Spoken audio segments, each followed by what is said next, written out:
my goodness gracious. Is this it? Greg, we are here. We're in the people's homes.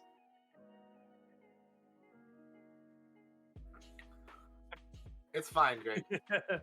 Everything's okay. You're okay. We're all right. Everyone's all right. And hopefully we'll continue to be all right because it's time for another episode of Retail Therapy. That's right. The only show on our Twitch channel, maybe the only show that does this, but every month we like to take a look at a different hobby or interest or a piece of pop culture and find out why people love it. You know, why are people passionate about it? And this month, we're talking about Magic the Gathering. I'm Blake Morse, co-editor-in-chief at Shacknews.com. I am joined today by my co-hosts, Greg Burkleton Burke, head of video production at Shack News, and of course, co-host of the wide world of electronic sports and all-around swell fella and contributing editor to Shack News, Rodney Conyers Jr. How you doing there, Rod? I'm doing really well. I am so excited to nerd out today. You already know. Oh, I know. I know about nerding out. What we do just about every month here. And today, we have a couple Magic the Gathering aficionados, experts, and they are going to educate us, I suppose, and tell us why they love Magic the Gathering, hopefully. Let's start with Alex. Alex, hello. Hello. How are you doing today, buddy? Well, I'm not dead yet, so that's a plus. All right. Well, the day is still young. We'll see how it goes. But hopefully you're still here. Tell us a little bit about yourself. I am I guess you could say, a store manager for a local game store here in Ukiah. Not quite middle of nowhere, but like right around the corner. I do pretty much everything while the owner's away, which is increasingly now. But, kids, life, medical stuff, it happens. Yeah. So you work at a store. You guys obviously, sell Magic the Gathering cards. Do you host tournaments and stuff like that as well? Yeah. We do F&M. We do like other weekly rotating stuff, Modern, Pioneer, EDH or Commander, whatever you want to call it. Pretty popular. Pretty much everyone has a deck. They love it. Nice. Uh-oh. Did we lose? We lost Rodney. He'll be back soon, hopefully. Okay. But in the meantime, let's introduce our next guest, a fellow Blake. Blake. Yeah. There aren't. No, go ahead. Rasmussen. There aren't that many Blakes. We have a special Facebook group, and so we've been talking back and forth, and it's a very secret Blake club, but I'm excited to be here. I'm the director of communications for Magic the Gathering at Wizards of the Coast, so super paid shill. But I've also been playing Magic since I was 13 years old, so we're celebrating our 30th anniversary. The actual anniversary is next year, but we started celebrating, and I've been playing for 25 of those 30 years. So, this is like lifelong dream job kind of territory where I've been playing this game essentially, definitely all of my adult life and most of my life as whole. Nice. Yeah. Wow. 30 years. Holy cow. I'm just counting back to when I discovered Magic the Gathering, and I was maybe like 12, 13. I must have been around that age, and I got really into it, but I've never been any good at playing it whatsoever. I've tried, but in my lifetime, I think I can count my victories on one hand. Overall, there's people who play to be good. There's people who play to have fun, and there are all ways to do it. Yeah. It's definitely a strategic thing. I just didn't ever get good at the strategic part. I feel like planning a deck and building a deck. But that was also the stuff I loved.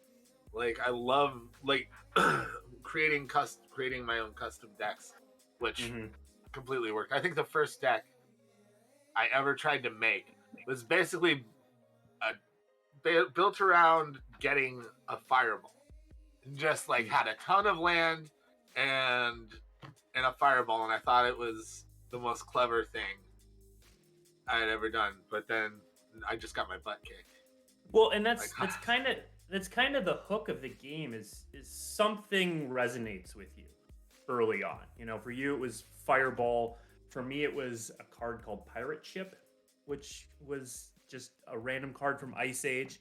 And it just kind of resonates with you, and it shapes how you play and interact with the game early on. And everybody has that kind of story where they're like, I built this terrible deck trying to do this thing, and it was awful, but boy, I had fun. And I think that's the way a lot of people start. We should go around and see what the first set was that everyone started playing the game or started getting interest in the game. Yeah. Oh man. So, Alex, how did you get into Magic the Gathering? I got into it, I think it was sophomore year of high school. Me and a couple friends went over to their house, or one of their houses, and he's like, check this out, and just opens a drawer. Just loose cards, just piles of it. Like, the heck is this? Like, it's Magic, you want to play? Like, sure. He's like, build a deck. He's like, I don't know, what? It's like, just grab a bunch of cards, we'll figure it out. I'm like, all right.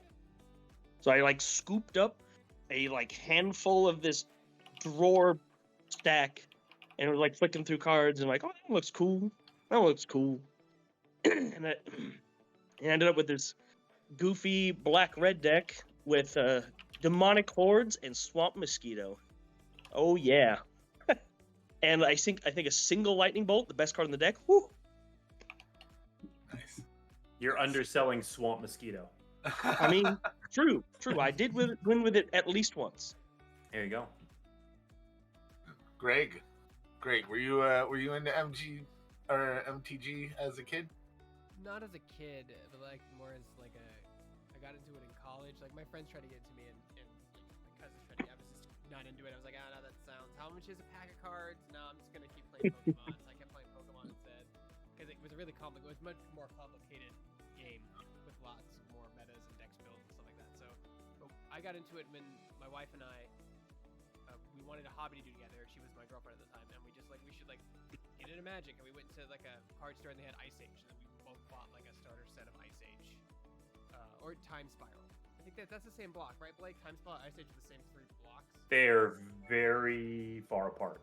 I can't remember if it was Ice Age or Time Spiral, but it was one of those sets that we got. Did you start playing in the 2000s or the 90s? We started like getting really into it when Ravnica was released, like the original Ravnica. Yeah, that would have been Time Spiral. Ice Age was I'll just go because it's a great segue. Totally planned. Ice Age was my first set. And so Ice Age came out back in 1996, 95. It would have been 96. That was my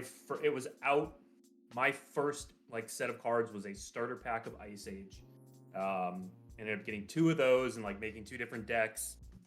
And then the first set that came out after I started playing was called Alliances. And so my story was somewhat similar to Alex's. And then I just had a friend, and I was in 7th grade, and there were 3 of us, and my friend, his name was Matt, played Magic, and he brought cards for Brian and I, and we started playing. And looking back, it wasn't my first exposure to Magic, and I kick myself a little bit for this, but I have this memory of between soccer games at a soccer tournament. I also played soccer most of my life. Sitting in my friend's van, and we were killing time between games, and they were playing something on the floor of the car. And looking back, it was Magic, and it was like early Magic. So like, had I gotten in then, would have been great. I got in pretty early, but they got in real. Well, then you would have to keep those cards. True, and I I did not. I quit at one. Everybody has this story too. I quit at one point and then came back later. So Their mothers sell them or burn them if you're unlucky, like Casey. Man. Yeah. So yeah, I actually, it was a kid at church had a magic deck. He was showing it off to me, and he, he kind of like got me into playing and like showed me how to do it, and then I ended up like having this like after school job at a place that like ran tournaments and sold packs and stuff like that. Yeah, and then I that was like second edition or something like that. Like it was really early on. It was before any expansions came out too. So it was just like I think the second printing of like the original set at that point. And yeah, I stopped I was, in junior high when I started playing, and then I stopped for a little bit in high school, and then I had some friends when I was around 18 or 19, and we were just looking for stuff to do, and we started going to like local game nights at like one of the comic shops again, and I got back into it for a while after that. Rod, were you ever a Magic player? You know what? I actually wasn't, and that's why I'm really happy to be here on today's episode, because I'm coming in completely as a grasshopper, just kind of ready to learn the ins and outs. And I'm glad we also have like two guests that are, very much heavily involved in the community, but like on two different ends. Of course, more in the industry, and then of course more at the ground level card shop level, so I can learn about like the meta, and I can also learn about how much some of these cards go for in the aftermarket and stuff like that too. So. But yeah, when Magic the Gathering kind of came around to my neighborhood, it was like I did Pokemon, and then I moved, transitioned over to Yu-Gi-Oh! Because at that time, at my age, I was like, Pokemon's like little kid stuff. Like I need something a little bit more grittier. And then I played Yu-Gi-Oh! For a while, and I was just god awful. Like I was not good competitively. And for some reason, like the special cards just didn't quite hit the same like how it should have for Pokemon. So for some reason, it just really soured me. And then my buddies who lived up the street were like, yo, if you really want like that competitive, itch scratched, if you really want like some serious shit, you should check out Magic the Gathering. But by then I thought I was too cool for cards, and I had like fell out of love with it. But yeah, I wish I would have got more into Magic, because when I look at the quality of the cards, like when I go to my card shops locally, like I'm looking at them like, this is what cards should look like. When I open up a pack, like they should look good. There shouldn't be any scratches, any weird stuff on it. They need to, you know what? I'm gonna say it. They need to smell good. Everything. Like I'm sold. But I just feel like I'm too late in the game now. So I came to learn today. I came to learn. That's the thing about Magic is it's so easy to get into, but so hard to keep up with. Like there's always a new set you can get into right away, and then like it's like, okay, now there's three blocks a quarter? Is that like, or 4 different sets a quarter now? I feel like there's so many sets that come out. There are more sets now that come out than there used to be. But what we've done is we've started putting out more sets that I guess you could say are targeted different kinds of players. We used to put out 4 major releases a year and then 1 sort of smaller release, and that was supposed to make everyone happy. That was the idea, that these sets had something for everyone. And we still put out those 4 sets a year that are supposed to have a bit of something for everyone. But then we also make these ancillary products that are a little bit more aimed at different types of players who like different types of things. And so there are definitely more sets that come out, but I think we also do a better job at tailoring to different kinds of players. That's really good. Very good. Did you have is there anything that you're super curious about, Rod? Like is there a place that you want to start? Where do you want to start with Magic? Well, personally, I'm one of those like collectors where I have to start from the very beginning. Like when somebody says, hey, like here's this new fandom, like we're on season 3, episode finale. I'm like, all right, I got to start from the beginning. Give me the comic books, give me the lore. And we have a pretty generalized idea of like how Magic the Gathering / Wizards of the Coast works, because myself as a card enthusiast, but more towards like the Pokemon end of things, like there would be no Pokemon had it not been for Wizards of the Coast / Magic the Gathering. And it's kind of the foundation that both of those two entities laid. And so I kind of want to start around the beginning, because I'm Googling things as we're talking, and I'm looking at like early 90s is kind of like where it started, or is it even earlier than that? No, early 90s. So I said, yeah, 30th anniversary is actually next year.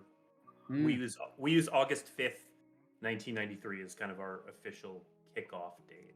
So that's when Limited Alpha released. So Alpha was the first set. Beta was the second set, and it was basically the same set, just they kind of fixed some print errors, some cards that were missing from Alpha accidentally.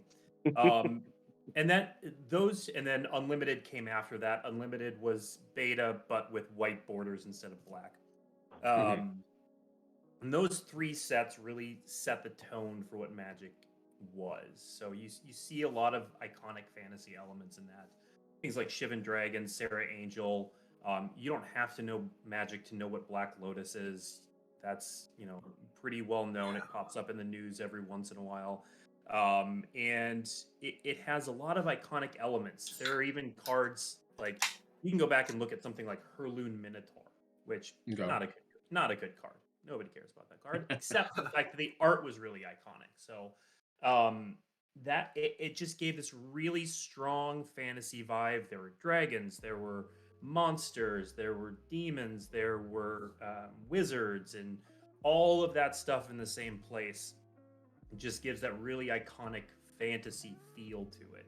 And then it kind of developed from there. So our first expansion was called Arabian Nights, and it was based off the what is it, 1001 Nights, Arabian Tales sort of stuff. So used a lot of characters from that, turned them into Magic cards.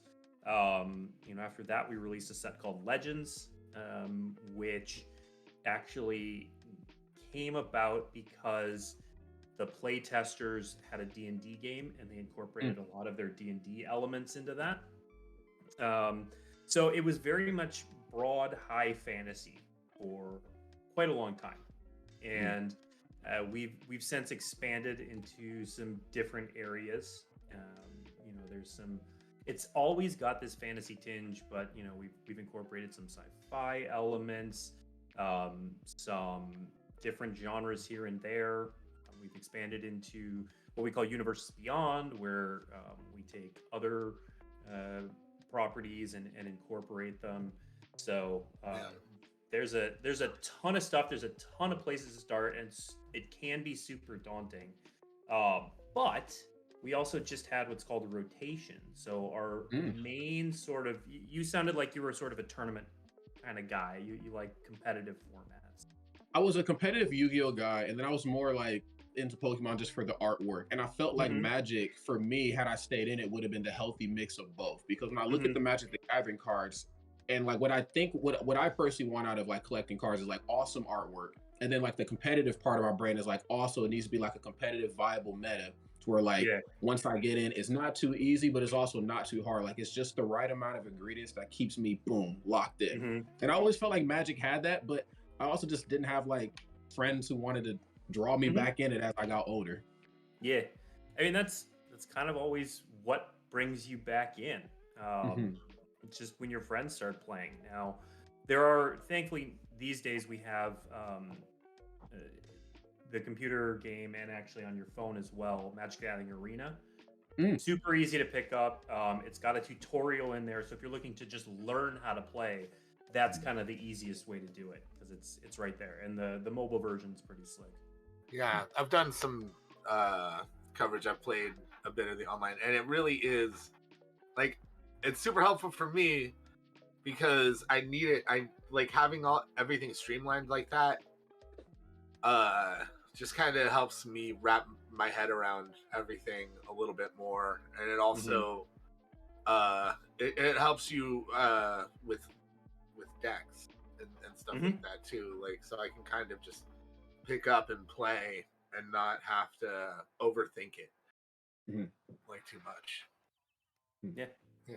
I really like it. But you know, you mentioned some of these newer cards, expansions you've been doing. Like you did a few collabs recently, and I am kind of been drooling over these cards. You guys did the Dungeons and Dragons animated series, and you also did Street Fighter.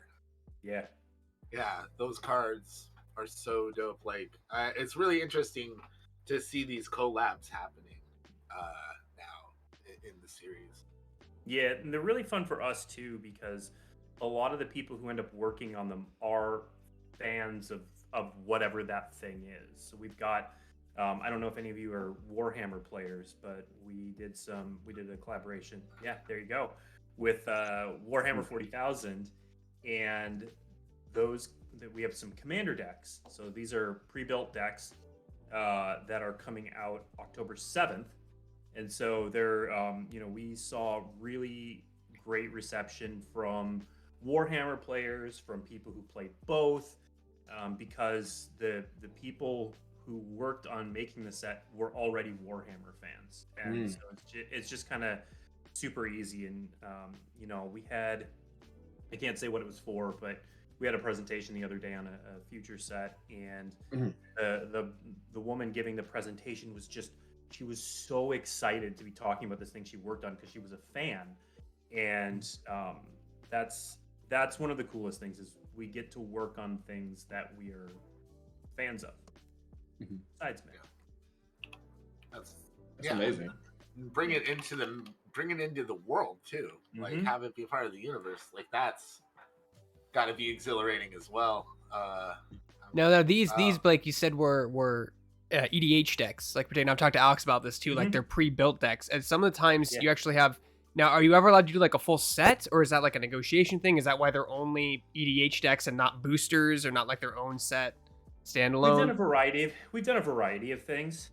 So he alluded to other Blake alluded to Dungeons and Dragons earlier. So we've done 2 full, what we'll call booster releases for Dungeons and Dragons, and that's where we do the full suite of products. We do, they had commander decks, but they also had booster products. And so we did 2 of those. Now those are actually Dungeons and Dragons, of course, owned by Wizards of the Coast, so a little bit of a more direct partnership. But we also have Lord of the Rings coming next year, which we haven't shared a ton about, but we've announced, and it is a full booster release with all the opportunities to try that one, and it's so good. I wish I could say more about it, but it's so good. I'm hoping it's good. What was that, Alex? I'm hoping it's good. I'm gonna be buying every card, so hopefully they're playable. The weird thing about Magic too, like for Blake and Alex, is like, you guys, there's a thing that Pokemon doesn't do, and for some reason they can get away with it, which is they just reprint however many cards they want whenever they want to, or they release an old card into a new set, doesn't matter, right? But Magic, you have like, there was a certain point where we printed cards and the community got so upset that you actually took legal action and like have like a list that says we promise never to make this card ever again. For like, why did you guys do that? Like, obviously it's a community theme, and how does that work within the Magic the Gathering player base as a whole? When you print something once, does it become a chase card? Like, is that to increase its value? Like, what does that do? I think you're talking about the reserve list. I wasn't at Wizards of the Coast when that happened, so I can't really speak to why or anything like that. But it's also, that list exists, and nothing gets added to it. So anything that's not on that list can be reprinted. So it's reprinting cards for Magic is interesting, because we have, when I talked about we did those 4 booster releases a year previously, it was really hard for us to reprint cards, because one of the things we do with those sets is we create this immersive world that's tied together. And when I mentioned Ice Age earlier, it was set on Dominaria. It was set during a period when everything was cold, when planeswalkers couldn't come and go as they pleased, and so everything has to be like themed after that. So you couldn't take a card that was tropical themed and stick it in that set. So when we only did those 4 sets a year, reprints were much harder. And then we started doing these things called Masters sets. Masters sets are just all reprints. And so because we do usually about one of those Masters sets a year, and we have a line called Secret Lair, which is almost entirely reprints. It's not entirely reprints, but it's almost. They have new fun art in different ways. Again, when Blake was talking about the Saturday morning D&D cartoon cards, that was a Secret Lair drop. So the reprints these days much more frequent, but even then we still look for ways to theme them appropriately and put them in the right spot so that they make sense. See. I mean, Alex, you're familiar with the reserve list and how it works and what makes things on that valuable. Like you work with that a lot, right? Like when people bring in a dual land, right? It's like, $350 if it's in bad condition. Yeah. Like, why is it there?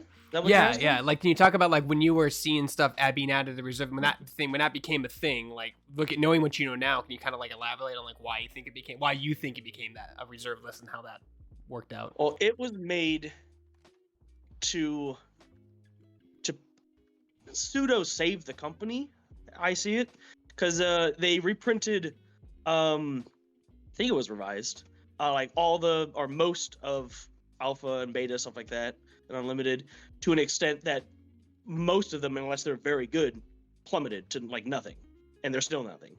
So people were getting upset. It's like, I've spent all this money on these cards, and now they're not worth anything. So what's going on? And to like give them like not hope, but like something to trust in. Like you can trust us that these cards will stay valuable for you to like invest in as a collector. To give you that like backing to keep buying our game so we can not go bankrupt. Mostly. See. But Blake, I had a quick question. And if I ask this and there's just things you can't say, I completely understand. So again, I want to just kind of round back around to like the themes and like the artwork. How far into the future, right, when it comes to planning out a new set or planning out a new theme or like the artwork and the characters behind it, like what is kind of like that design process and how long does it typically take? Is it like a 2-month thing, a 3-month thing? I mean, I imagine we have to get like artists to step in and do this. Like, is it months? It's in years. It's in years. Wow. Yeah. So we are. So I'm on the communication side. So I'm usually on the end of the process. So I get to hear about sets sort of as we get within a couple years. But that presentation I saw the other day was for something in 2024. Wow. We've a lot of the planning, they're planning out arcs and storylines and what worlds we're going to visit through like 2026 at this point. Full set development for a large booster release can take anywhere from 3 to 5 years, kind of depending. Then if you're looking at something like a Secret Lair, which is a smaller set of cards, usually reprints where the main focus is the art and the stylization, that's a much shorter time frame. I see.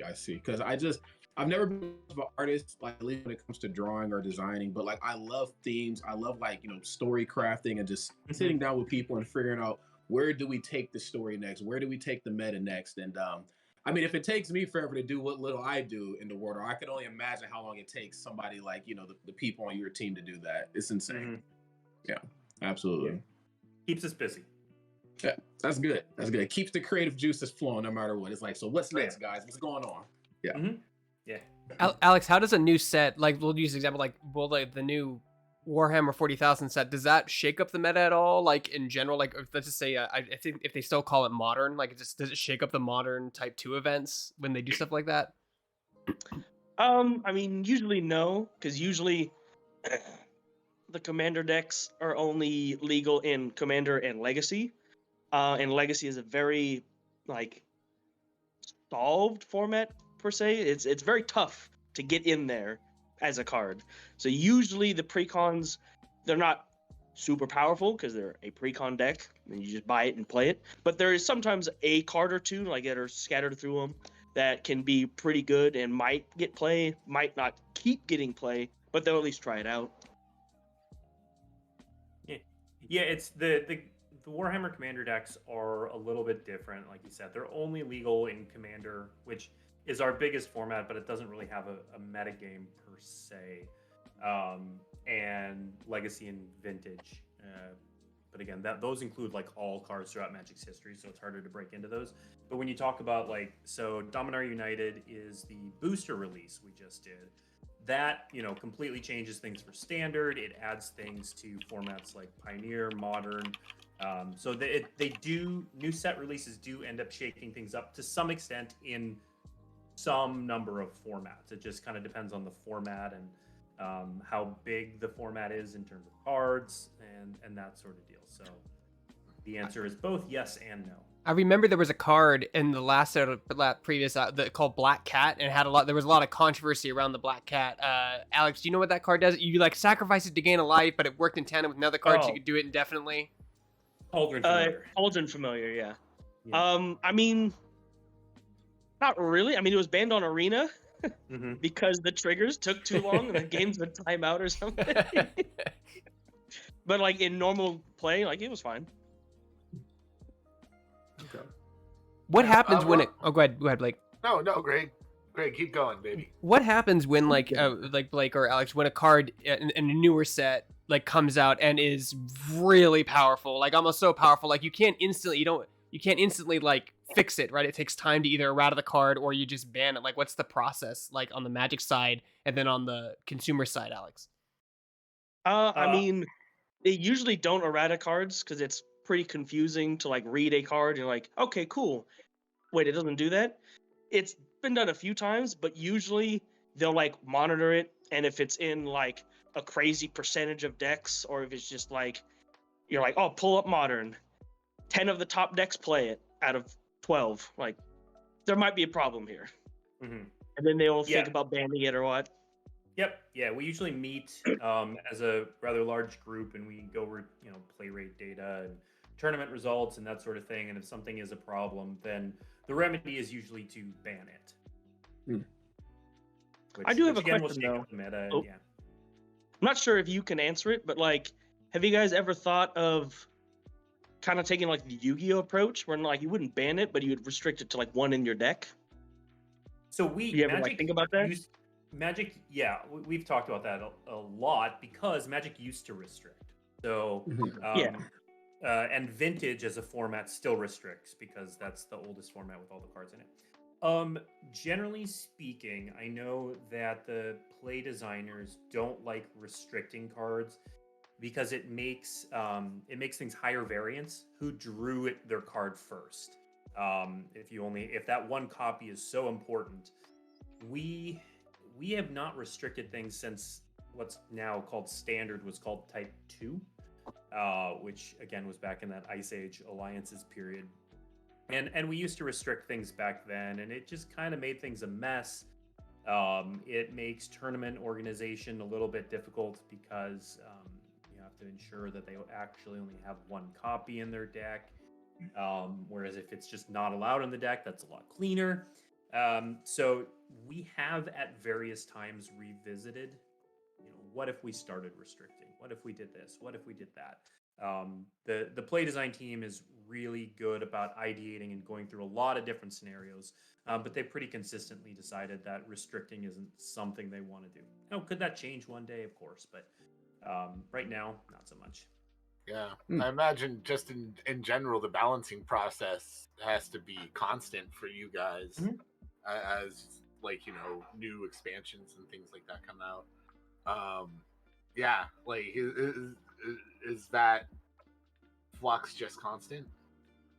Well, I mean, we have teams whose literal only job is to play Magic and determine if things are unbalanced or will be. Now, it's interesting because they have to play into the future. So what's happening in the real world informs some of what they're doing. but they also have to make educated guesses and work, usually, like I said, months or years into the future to kind of tweak cards and see how they think the metagame will evolve. But it's an inexact science too. And there's, tens of them and tens of thousands of people trying to prove them wrong on a daily basis. Oh man, like how do you get into a career like that? Is that like something you learn game theory like at a college level or something like that? Yeah, I mean, you can get in through game design. You can, a lot of the people, things have shifted in recent years, but a lot of the ways that people certainly used to get into that sort of career was just being good at the game. So our Pro Tour events were kind of also recruiting events where we'd see who was good at the game and who thought about it in certain ways. And that was kind of your intro interview, was just being really good at the game.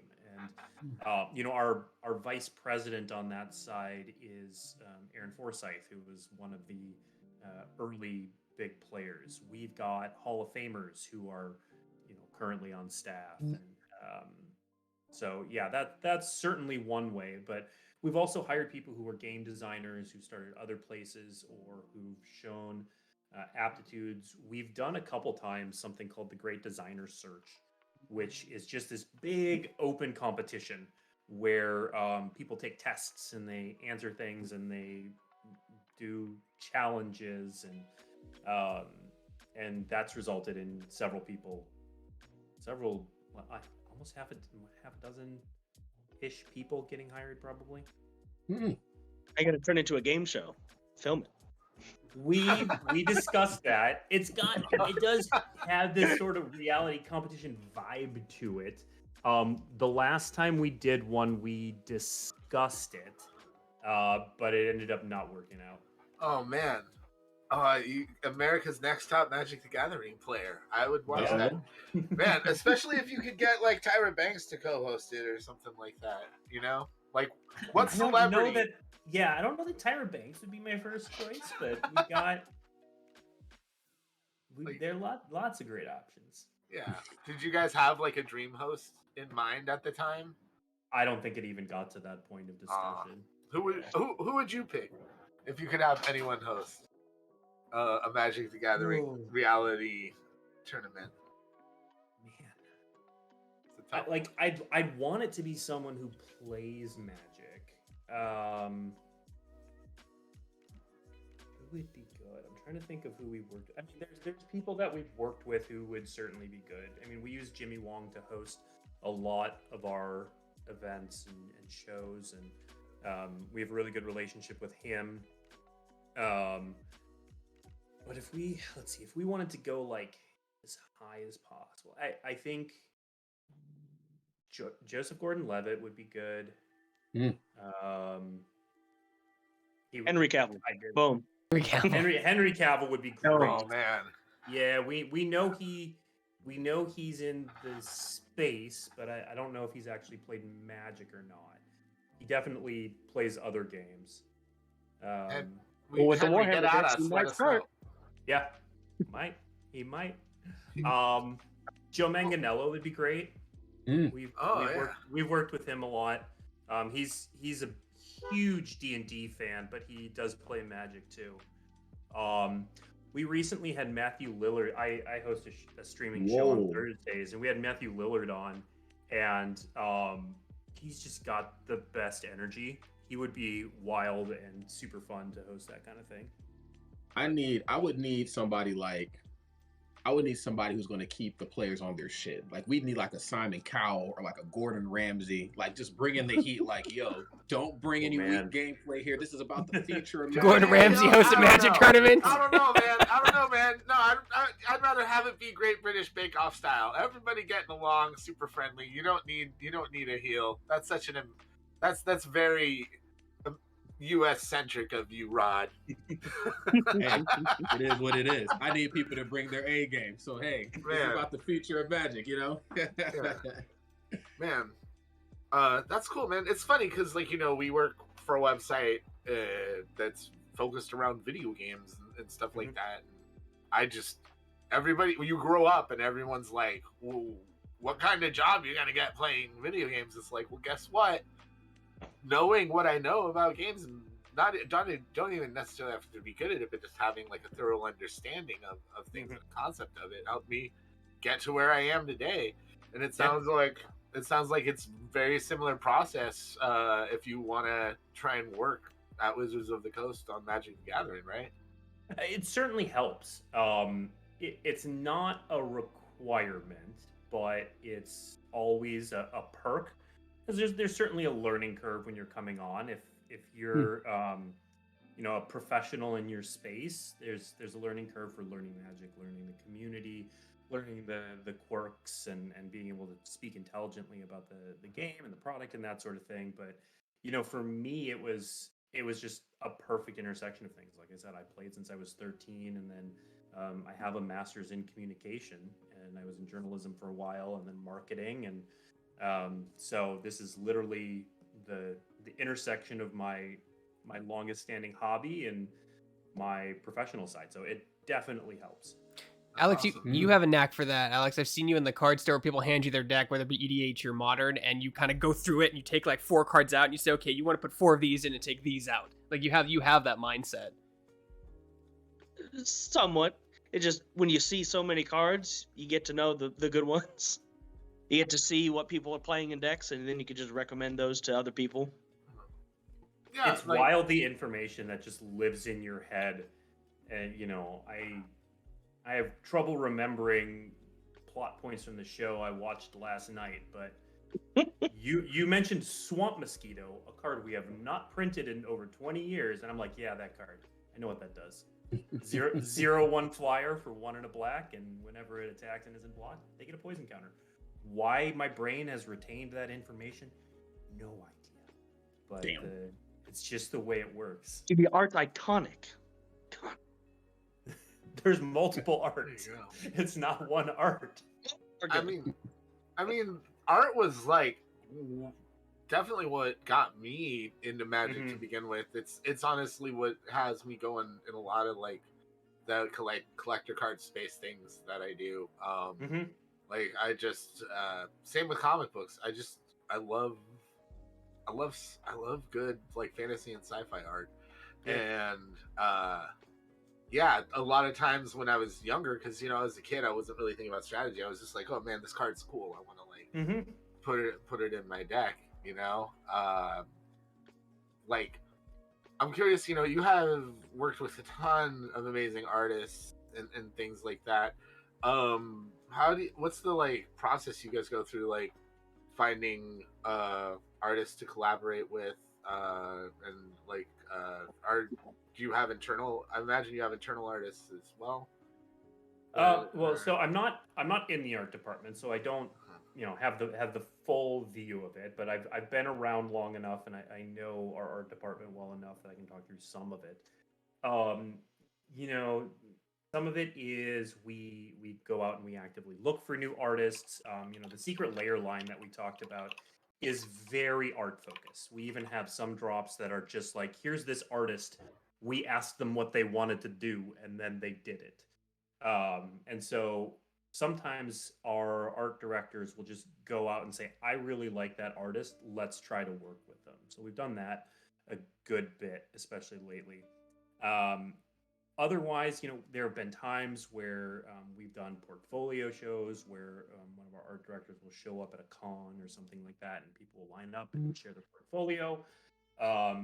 We've done submissions. We've, there have been a couple instances where someone just does cool art related to Magic Online, not related to Magic Online, the product, but related to Magic, and they do it online.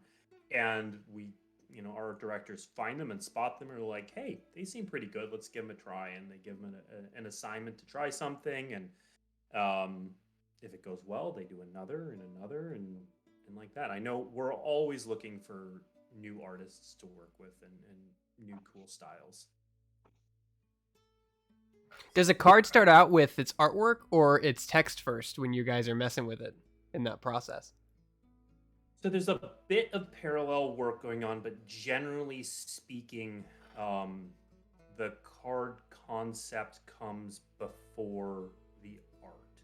So the way it'll work is there'll be, let's say, there'll be like, this is going to be a green card, it's going to be a creature, and it's a big creature. So it needs to be pretty sizable, and this is the type of creature it is. And because when we send art descriptions to artists to ask them to, hey, paint something for us or draw something, we send them an art description which says this is this thing in this setting doing this with this. Here's some references. So the idea and the concept of the card usually comes first. Now there are times where maybe art will come in and it won't quite work for the card for whatever reason, and then we set it aside, and then later on we're like, we really like that art, can we design a card for it? That happens every once in a while. Sometimes concept art during the concept push will be really cool, and something will develop out of that. So there's a little bit of back and forth, but generally speaking, the card concept comes first. See. Now, Magic is Yo, interesting so- because. Oh, go ahead, Red. Go ahead. Oh no, I mean, go ahead and follow, because my next question is about to veer this whole thing way off into a different direction.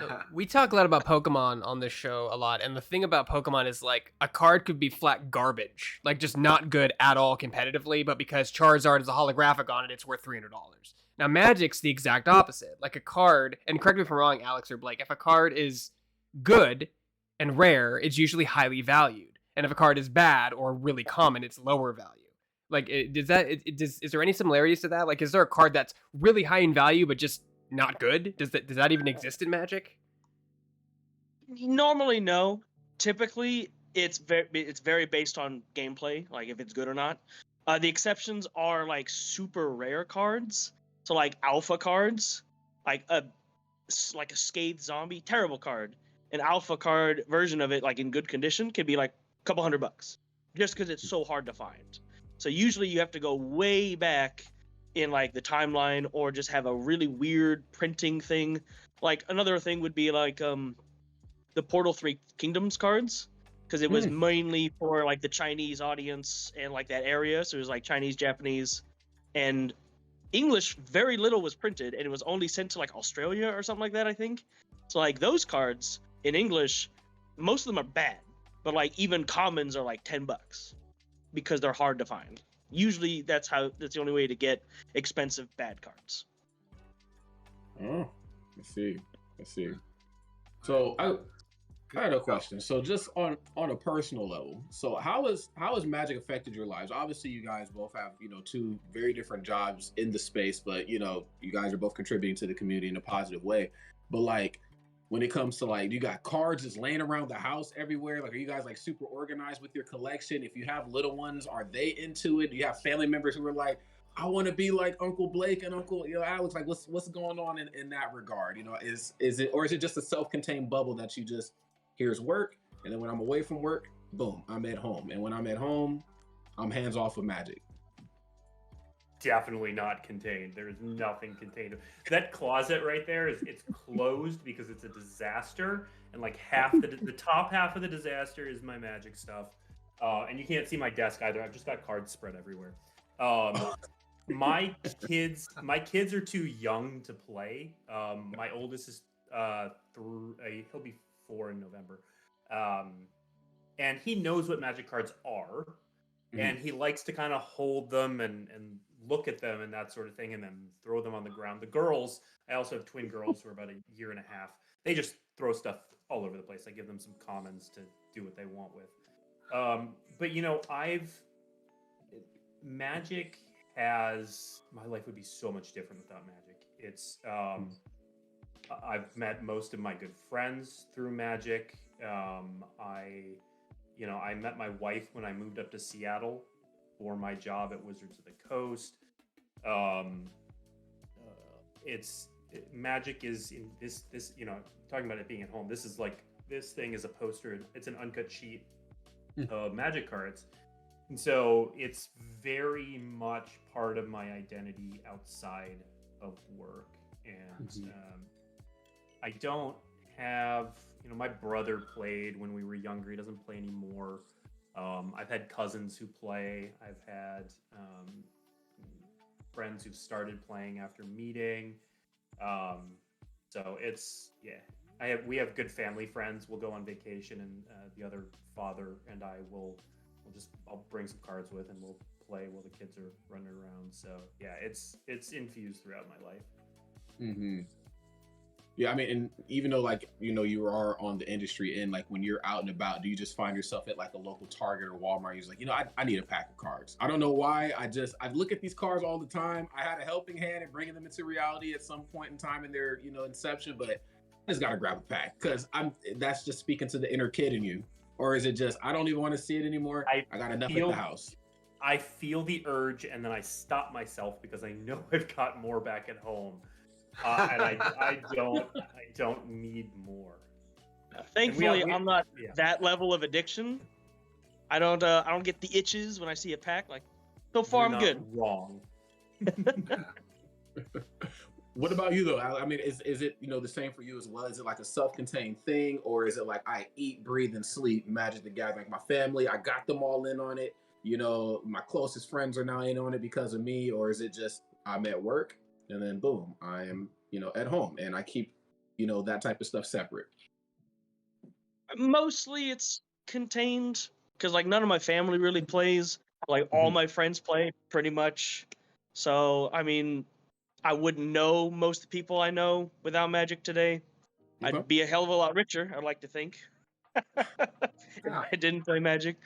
It certainly affected me, but like it's not everywhere I go. It's not every hour of my life. I gotta make room for my other hobbies, my other expenditures, my other bad habits. There you go. So, I've actually got two ways that Magic the Gathering has like influenced my life in very like specific and clear ways. The first off is like I mentioned, my first job, I was like a kid kind of working after school at like a local place that held tournaments, and the guy who just bought a house I'm moving into, that I've been a band, like I've toured like with this guy around the West Coast in bands, and like we went to Japan and toured, like very close friends since the age of 13. He was coming to Magic tournaments. Like we met at school, but then he left and we reconnected because he was coming and playing Magic the Gathering tournaments at the place that I was working. And like we've kept in touch and been friends ever since then. And yeah, so I probably wouldn't be moving to Portland right now if I hadn't been into Magic the Gathering like 30 years ago, basically. And the second way that it has affected my life is a kid down the street when I was like, I don't know, 14, 15. My mom had got me a bass guitar, but it was like on layaway, right? Because, we weren't like rich or anything like that, but so it had this bass guitar on layaway forever, right? I sold a planar gate to a kid down the street that was always a jerk to me, and took the money that he had given me for that card, and I bought my first bass guitar. And like, yeah, music's been a huge part of my life, like ever, like before then too, but like ever since like playing and performing and stuff like that. So like I was able to like go on that path because of that card in a lot of ways. So yeah, it's crazy to think about, but yeah, now that when you brought it up, Rod, I'm like, oh, there's actually two major turning points in my life there. I mean, I had to get out of it because we and my wife got into it really heavily, and like one day we sat down after a few months. We're like, how much money did we spend on Magic cards at the store in LA that we had? And it was thousands of dollars, and we're just like, oh my, because it gets away from you. I mean, I've seen people in Alex's store come up, put a stack down. Alex is like, okay, $875, and I'm like, Jesus, like it's such a hard. I think when you have that idea for a commander deck or a modern deck, and you really need these cards, and you can't substitute for anything else, and get really expensive really quickly, and then it's only good unless you're playing commander. It's only good for maybe 4 months, would you say, in Modern, Alex? 5 months, and then they get kicked down to Type 2, whatever they call it now, or the one below that, and then they keep getting knocked down until they're eventually Legacy. I mean, usually if the card's pretty good, it'll stick around in Modern for a good long while. Usually it only goes out if like the deck itself goes out because like a card is banned or just it's not as good as it was. Yeah, if they're good to play, they'll be played, and usually something even crazier has to come out to like push it out. And even then, some people are like, "Why have the card? So I'm gonna keep playing it." Yeah, but I mean, Greg. Even then, though, like that's still like that's people's hobbies. That's what Yeah, they do, yeah, man. That's yeah. like, they're not. I don't know. They're not making proton packs, This is true. Greg, or buying giant sentinels from Hasbro, Greg. This is true. I'm just trying to look at everything in your background there and point out how much money you've probably spent on it.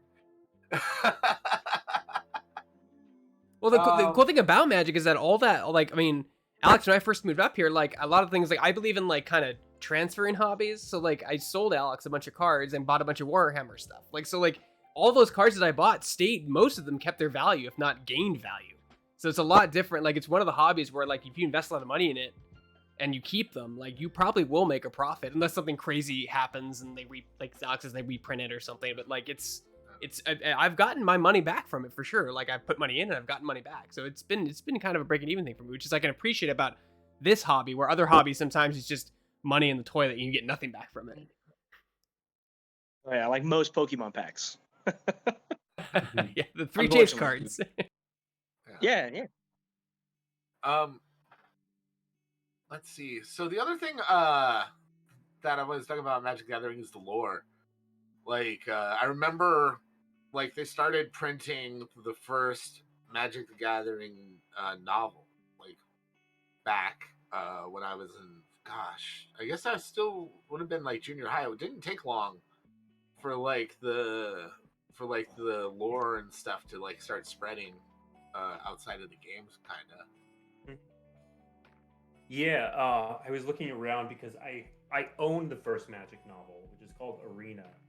I don't think I have it handy, but I've read that thing like 3 or 4 times.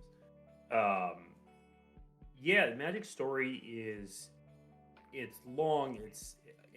You can dive as deep as you want to get into it because there's things like old comic books, and one of my favorite guests on our streaming show is Ethan Fleischer, who is a designer. He's a Magic designer, but he's kind of the unofficial lore master for Dominaria, which is the world that we started on and come back to. And so he knows everything there is to know about it. And he'll be like, yeah, there was this video game in like 1997, and if you went into this specific dungeon, you got this story about this planeswalker, and well, so we made a card about him. And it's just that sort of deep dedication. We have there's a guy, Jay Anelli, who he doesn't work. He's not in the building. He's not an employee of Wizards of the Coast, but he contracts with us, and he's kind of our unofficial lore master. And just the amount of story and lore knowledge in his head is astounding. It's of that type of, yeah, there was a comic book in 1998 that's technically still canon, and there was this character on page 32, and they were going to make this other card, but it didn't actually work if this character existed, and so we had to change it. And you can definitely go that deep if you want, but we also, for every set, just release a series of stories free online. You can follow it at that surface level.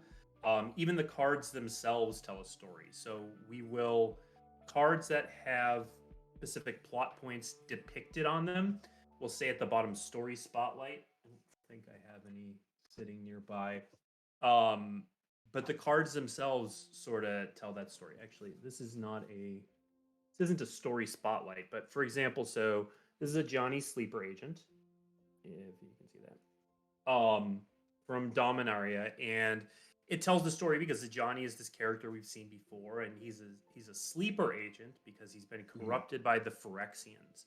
And so the abilities on his card try to tell that story, where he's got two very typical Johnny style abilities that make your creatures bigger and that sort of thing. And then he's got these other two abilities that are very Phyrexian and feel very corrupted. So the team makes a lot of pains to make sure that the story is always present. It's there on the cards. You can read it on the website. We've done books. There's a comic book series by Boom Comics that's out right now. So all of that sort of stuff makes the story as available as you want it to be. I seen there's even a show on the way on Netflix, if I'm not mistaken. Yep. Yeah, I mean, it seems like at this point, you guys kind of just firing off on all cylinders on like how to get as much content out. I mean, you guys have always done comics and whatnot that go alongside with the cards in various ways, but I'd always felt like as a kid, I'm like, Magic is like what the Pokemon people and the Yu-Gi-Oh people like need. You know, when I hear their complaints, I always tell them it's probably in Magic if you just go over there and look. And they always say, yeah, but you know, there's no TV show, there's no cartoon. And I'm like, does it really need a TV show and cartoon? And now here we are, 2022. Now you guys got the TV show too. I'm like, you guys are doing everything now. It's all in your face. We're trying, yeah. Like I said, we've been around for 30 years, so we're always trying new things and looking for new ways to connect with the audience and share the story. There's a lot of story to be told. I always thought a good show would be just filming people arguing about the rules for like an hour. No, it can block as if it has flying, but I have flying, so it can't be blocked. But it's if it had flying, but it doesn't have flying. I just keep going around in circles, explaining the stack and like having people understand how it works and getting it. Just, I think that would be great. Oh, dude. I want an amateur's attempt of explaining the stack. I want that. I want to hear that. Is that what, like, do you guys host weekly tournaments or anything like that, Alex? Yeah, pretty much every Friday. We're starting to do Mondays of like the older formats, but every Friday we do something. Nice. One thing, like, recently I noticed I have a friend who's a little bit older, and him and his son have started bonding over Magic the Gathering, and they're getting really into like building decks and playing together and stuff like that. 30 years, that's right in that sweet spot for like maybe having a kid, possibly being old enough to start playing. To like, do you see that a lot, like on that retail level, like parent and child bonding like that? Oh yeah, there's like 4 or 5 groups of like the dad would come in with 2 to 3 kids, play Commander, play standard pre-releases, stuff like that. Like I watched one of them working at the store. Him and his 2 kids would come in, and the kids came up to like my chest, and then now they're taller than me. It's stupid. I hate it.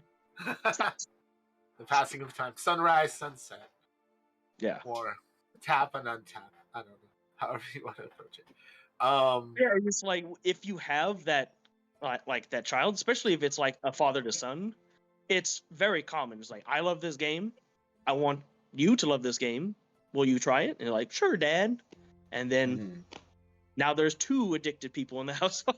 And it gets a lot more expensive. And then mom gets mad. Man, and then fellow Blake, what's it like on that, like, official tournament level and stuff like that, like engaging with the audience? Like, is there a lot of generational sort of, I don't know, connecting there over Magic the Gathering? There can be. It's a little harder for me to see in the Wizards of the Coast headquarters than at the local game store. You definitely, I make my way to the local stores when I can, and you definitely see that there. But we've seen a good deal of it. We've got, there's this little girl named Dana Fisher who's pretty darn good at Magic, and she's, I want to say 9 or 10 at this point. No, she's got to be older than that. Maybe she's 12. At any rate, she's been playing not quite at a professional level, but at the step below that for a while. Her dad was an early pro. His name's Adam, and so they've been around for a while. And they're pretty entrenched in the community, but yeah, we've seen a lot of that passing on from generation to generation because again, 30 years of Magic, if you started when you were in your teens, you're now like me in your 30s or 40s. That's prime time to have a kid who's about the right age to start learning.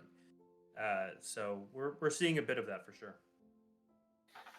That's awesome. And then like, what's like the online community like now? Because like that was something that did not exist when I was a kid. Like, you know, BBSs were kind of a thing, but you know, the only way to like kind of get outside of your local community was like through magazines, things like that. Man, what was it? Scry? Was that it? Scry, yeah. Yeah. I got some old Scries in my closet. Love Scry. Scry, Inquest. I used to read all those. Yeah. So like, what's the online community like nowadays? It's huge and it's diverse. So there's what we call Magic Twitter, which is pretty like the engaged of the engaged.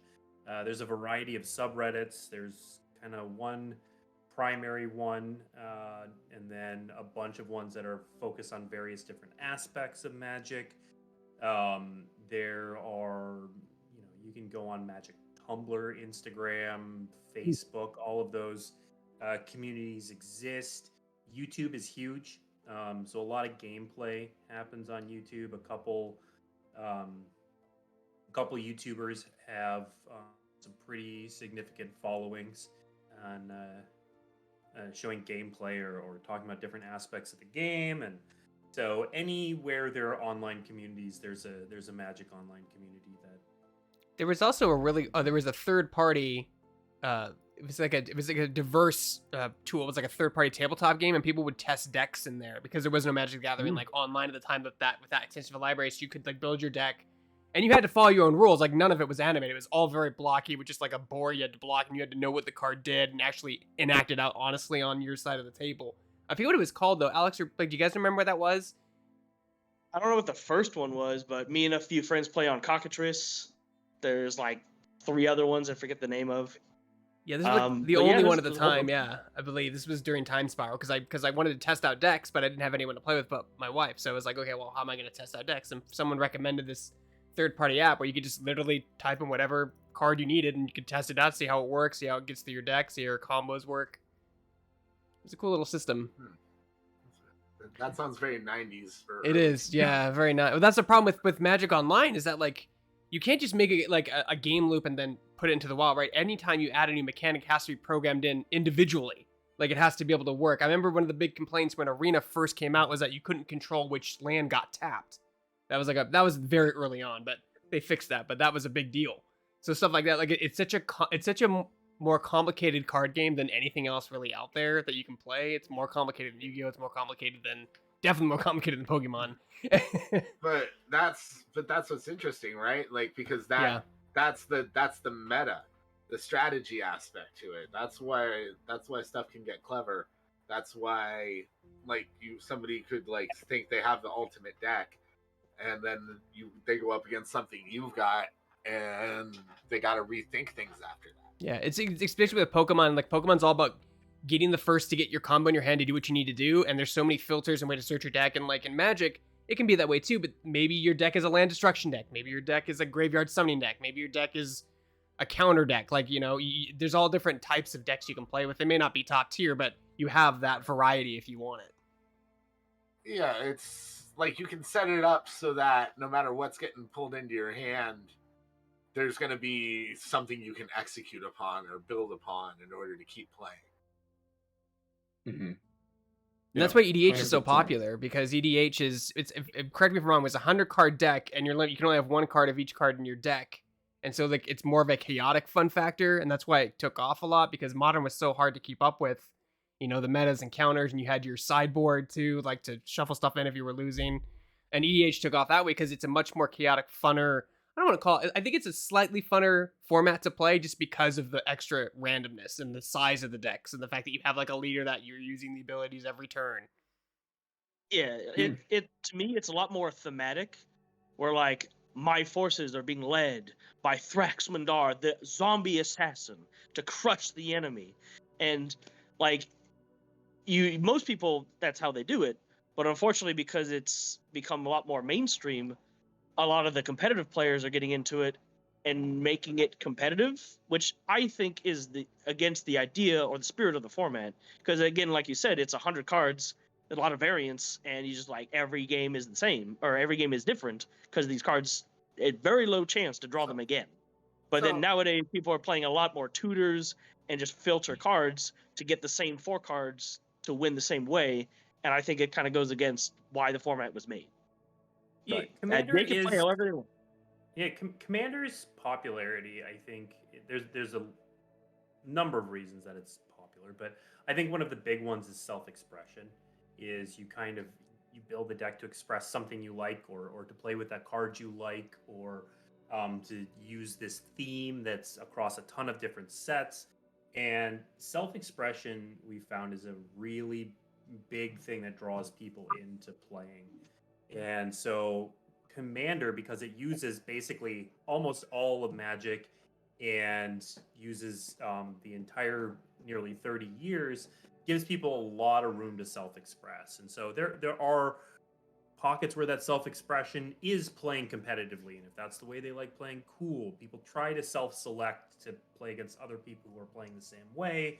Whereas if somebody has a theme deck that they're like, this is my Saprolings deck because I like making fungus, you can do that, and you tend to gravitate towards playing against other players who think and build and play the same way. And so in that way, Commander is kind of a bunch of different formats all wrapped up in a rule set. Yeah, it just depends on who you're playing with. Like I knew a guy who made a tribal chair deck where he only played cards that showed chairs in the art. So like it was terrible deck. But he wanted to do it. Yeah, I love some of the themes that people come up with. There's like ladies looking left is a theme that you can make an entire Commander deck. There's like pointing tribal, where you've only got cards where someone's like pointing off into the distance somehow. I've chair tribal I've heard of. You can probably build pack tribal. Yeah, there's a ton of different things that you can do. Yeah. I'm still trying to convince my friend to make the WDH deck. He won't do it, not yet, but soon. What is that? It's I mean, it might have been updated now, but it was an old deck where the general was Durigraz, the Igniter, and it was a bunch of like smoke, fog, blunt the assault, and like all these like weed puns. Carpet of flowers, like choking miasma, fire lit thicket. That was a good one. It got through. It got through. Man. I'm just curious, do you guys have a favorite card of all time? Is there one that you just like, it's just your all-time fave? I have a few. Me too. It's become something of a meme that I like. Muldrifter. Muldrifter is just this. It's a 2/2 flying creature that when it comes into play, you draw 2 cards. I just like drawing cards. I like blue. I like drawing cards. So I like things like Muldrifter. Gifts Ungiven is one of my favorite cards. I'm pretty fond of a card called Bolduvian Horde, which is none of the things I just described, but it was one of the cards from Alliances, which was my first full set, one I have really fond memories of. So yeah, people definitely have favorites for a variety of reasons, but Muldrifter's where I usually plant my flag. Alex, favorite card? Well, my favorite creature is Masker Worm, because I typically play black cards, and I just really like its effect. I really like its art. It's pretty good. It's not as great as it was, but it's still pretty good. And I just love his smile. He's got a big, goofy grin. He has no eyes. He's just having a great time killing people. And you know what? That's a vibe. Just positive Just having attitude. a good time. Just the positive attitude, good vibes only. That's what you get. I guess from that my card. favorite card overall would be Smallpox. Just because, like, it's mostly considered a bad card because, like, you both sack a bunch of things, but just like building a deck to like not care about sacking things and is like just playing into it, and it just feels so good. So like turn one Thoughtseize is a good card, and then they like turn one play like a mana dork, and you're like, get rid of all that. Your land, your creature, another card. Woo! Value so good. Now Love it. I'm looking up these cards as you guys are saying them, and there's multiple artworks for cards with the same name, and I'm looking at Smallpox Conspiracy, and there's like a Time Spiral one. Is there like, so is it just the overall theme of the Smallpox card itself, or is it like a specific actual one? I mean, I like the overall gameplay of it, but I prefer the Time Spiral art. Time Spiral. Just it's really well done. Yeah, it is. They're just like, what's going Close on? up, in detail look at like what's going on, whereas the other one's a little bit more farther back to like. I just like how the first one just like in there you are seeing how messed up this guy is. Yeah, like, he's not having a good time. No, he's not. I wouldn't imagine. This looks most unpleasant. But yeah, again, it kind of goes back to what I talked about before. The artwork for these cards are just so amazing. I mean, I would be hard pressed to pick which one of these two artworks were my favorite because they're just so well done. But the Time Spiral one that's pretty damn good. Oh yeah. The mine was I Extirpate. think recently. Oh, sorry. Do you remember Extirpate? Oh. Is that how I say it right? Extirpate. Extirpate. Yeah. I loved that card when it came out because it introduced a new mechanic called Split Second, and not even like pros knew how it worked. And whenever I took it to a tournament, my local meta, graveyard and counter decks were really popular. So they spent all this mana to summon this angel from the graveyard. I play Extirpate. We'd spend 45 minutes arguing that no, you don't get to play it. It's removed from your card game.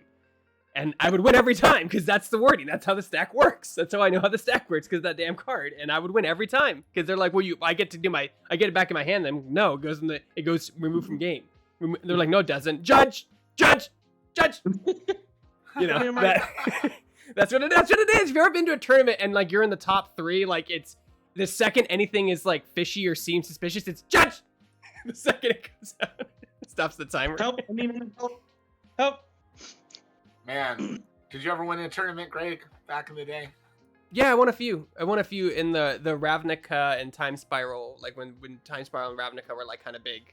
And those weren't modern. I think they were type 2, if I can remember. My wife was really, really, really good at the game, actually. She had an Angel Kithkin deck, and she would like have things in like Dawn Charm and like all this really cool stuff. And people just didn't see it coming, like especially with like the way she played, and she did very well because, like I said, the meta at the time was a lot of resurrection decks and a lot of counter decks. So like that was like the big thing at the time when we were playing because the meta always shifts. We didn't see a lot of burn. Now it's a lot of burn decks. I see, like when I came out here, Alex, several years ago, I sat down for the Magic player, and the kid was like 14. He killed me on turn 2. It was like a burn deck, and I'm like, what? I'm like, I didn't even get to put a second land down. Like there are lots of different versions of. Yeah, there's lots of different types of decks now. And I'm sure there's like, the top 3, but like it's nice to have so much diversity in a card game, even if all of them aren't as viable in the top 10 or whatever as other cards. It's just nice to see that. Mm-hmm. So how do you beat an expensive deck? You kill them before they play their expensive cards. Exactly, yeah. Don't lag the game out. Turn 2, can't get anything. Nope. Man, is Nicole there? Should we just talk to Nicole? No, she's at her second job. We still have those decks. Like, we still have all the decks that we pour thousands of dollars into. I sold some of the cards to Alex, but I still have, like, my mill deck with Glimpse of Thinkable and a bunch of counter cards. I still have, like, my rat discard deck with racks, because I had, like, 17 racks. Alex went through them all. He's like, why do you have so many racks? Because I wasn't sure I didn't sure if they were legal at the time. I was like, the Time Spiral one, and then there's this one, and there's other ones. But, yeah. And then we still have, what's the last one? And Nicole still has her Angel Kithkin deck. Yeah, but I love Split Second. Split Second is my favorite thing because people get so mad and they always fight it and they always lose. They always lose. Man, That's awesome. did the two of you ever just like light a few candles, pour a glass of wine, and try to beat the crap out of each other in Magic the Gathering, Greg? Oh yeah, all the time. Nicole hated my deck. She wouldn't play against certain decks because like when you play the same person over and over again, you know how the deck works. You know how your opponent's deck works, so like it's coming or what they're trying to go for. And my deck was just faster and meaner. That was the only thing. Her deck was more of like a stall deck. She had to wait till like turn 4 or 5 to get things out, and my deck was just stopping you from getting things out. So that wasn't too fun. But when we went to competitive events, that was fun. And people get there was that YouTube personality, Bogey, who like did like he got famous off those Magic sketches. Like he's not over exaggerating. That's how some people act in a Magic tournament. Like people will throw decks, flip tables, throw dice, storm off, like if they don't get what they need or they get flooded or get countered. People hate playing counter decks. I don't know if that's the same thing. People hate playing counter decks, especially if you wait like 20 minutes to like as they're tapping and searching and doing it, you're like counter. And they gotta like redo it all. Now, if they're smart, they'll be like, does it go through before they do all that stuff? But some people, especially like the ones who are very like skilled in the hobby, do it really quickly. Like they don't wait. They just start. They go and they start doing everything in like 2 seconds. Alex's story is like that. People are so fast, like because they know their deck, they know the card, they know what it does, and they're already like shuffling through their deck and pulling it on the ground before the guy can go, I counter. Wow, they got some real professionals up here, man. I gotta come up there and take a visit. I feel like if I want to learn, outside of what we're doing here today, I gotta actually get in the thick of things, just throw myself to the wolves. But so my next question is for everybody, obviously, but particularly to Blake, our guest, and of course Alex. As you guys, of course, been in it since the very beginning, whether from day one in its inception, or since you were old enough to get into things, to have a fandom and have a nerdum. What are some of the things, and Blake, again, if you can't answer this or if you feel like it's whatever, feel free to just jump out. But what are some of the avenues and maybe some of the ways you'd like to see gathering implemented in the future into other, I don't know, forms of media, or just where would you like to see the overall game go? Because at this point, like when I'm Googling as you guys are talking, I'm trying to teach myself and keep up. I'm like, God, there's so many formats. The artwork is amazing. The collaborations are through the roof. Two guys like yourself who have been in this since the very beginning. I know this speaks to inner kidding you, but what else would you like to see? Because there's always yes, that's awesome, but I want more. What does more look like for both of you? I'll let Alex take that one because I know some of what the future of Magic holds. He's meta. He's metaing. So it's both cheating and I can't say. Judge. Fair he's enough. cheating. He's metaing. The future says he knows. Right. Not really sure. I haven't really thought a whole lot about it. I guess what I would want to see would just be like, I don't know, maybe like another or like a better introductory program than just letting people loose on Arena. Because just like a way to make it, because the game's complicated. Yes. It might be the most complicated card game around. I don't know. Like just having a few extra tools to like help the players get into it, because it's so daunting when you're like, I want to play Magic, and you see 170 sets, 7 formats. Like it's like, huh? What? So like Arena's good at like teaching players because they like has a tutorial, but like, and again, it's probably hard to do it, but like maybe a system of like mentors where like you could play the Arena and then you could take questions to them, and then it'll be like a forum or something. I don't know. It's like, hey, I was playing through the tutorial. It said do this. I don't get it. And then you can get that added layer of a human interaction on top of the just like robot mechanics to like explain why it's doing this, and to like explain the stack to you, explain like deck building and things like that. The Arena doesn't necessarily teach you, because like it'll teach you like how to play the game, but it won't necessarily teach you like what is a good deck. Can't we just call you? I mean, some people do. Some people call the shop, raise questions. All right. Well, we'll post the number to the shop before the end of the show. Don't worry, everyone. Until then, we'll just call you up. Yeah, but like back in the day, they had like a program. It gave out Guru lands. I don't know what it was actually called, like the Guru program or something. It was called Guru But like program. it rewarded players who were in the game to teach, to like mentor younger or newer players, and they'd get rewarded for it. So like maybe bring like something like that back, where like not judge promos, but like mentor promos or something. I don't know. I mean, we've done stuff similar in that space with like bring a friend events and bring a friend promos, which is a little less on the nose for, you know, hey, teach these people, but it's definitely, you know, they were like two-headed giant events, and you'd get a special promo if you brought a friend, especially if it was the first time that person had played Magic before. So we dabble in that space, but yeah, we don't have anything quite as on the nose right now as the old Guru program. it's definitely it's definitely a social game. Like, I mean, you'd be hard pressed not to walk into a card store and be like, hey, I want to get into Magic. Where do I start? Someone like Alex, or even like just a customer, will help you. Like, they'll be like, oh, you want to get this? Start with this. Start with this. Start with this. Or this. Because like, I mean, like Magic for a while, and it's not the case anymore, but for a while it was what was keeping stores alive, because there was so much product rotating in, and everyone's always buying the cards, which was great because people weren't buying like big collectibles, you know, from the small stores anymore. They're buying the big box stores. But you'd be hard pressed to go into any collectible store that sells the game. Someone will show you how to play. Someone will teach you, recommend where you can start. You know, and if it's a slow day, I mean, like, hell, if it's a slow day, Alex will play with you. You know, if it's maybe not super busy, like he'll sit there on his thing and he'll play. He's like I think I've seen you once, like those people who play like 4 games of chess, like the one person that goes around, like you were Bobby playing Fishering. Yeah, you were playing like Magic that way. You're playing like 3 games of Magic at the same time, going around the thing and then making your moves. You guys are like my gurus. I mean, I've learned so much, and you know, again, to, you know, have both you guys on as guests has been very eye-opening, because, you know, I'll be honest, you know, I think the card collecting community, just the card community just overall, and, you know, in the grand scheme of things, it's a very inviting place. But there's some spots, you know, where I'm from back at home, where like the guys are like, you know, they're super hardcore, and like, if you don't know what you're doing, get the hell out of here. We don't have time to teach you. But I'm glad of course I met you guys, and if for Blake, of course, you were on the more of the industry end.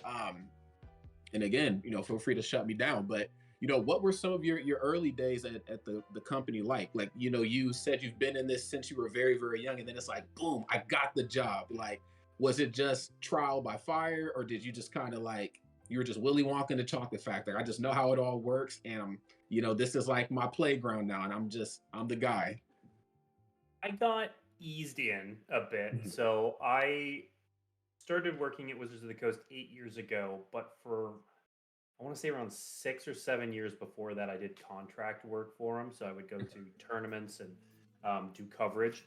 So I met a lot of the people who ended up being coworkers along the way. It was a little bit of that Willy Wonka thing when you first start, because you get in there and they're like, okay, let me tell you the story of the next 7 years. I'm like, oh God, okay.